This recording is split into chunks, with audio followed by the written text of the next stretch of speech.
महात्मा गांधी ने आज़ादी के लिए बहुत कोशिश। आप लोग कौन सी किताब ढूंढ रहे हो? हम लोग गांधी जी के बारे में मालूमात की किताबें ढूंढ रहे हैं। गांधी जी हमारे रहनुमा थे और उन्होंने पढ़ाई पे बहुत जोर दिया है। मुझे मिल गया है। मुझे भी मिल गया।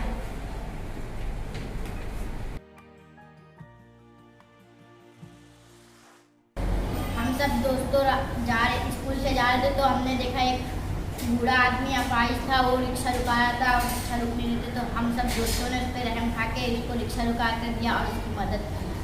मैं रास्ते से जा रहा था तो देखा कि दहीम को एक गाड़ी वाले ने टक्कर मार दिया, तो दहीम दूर जाके गिरा और हमने उसके ऊपर रहम खाकर उसे घर पर छोड़ा।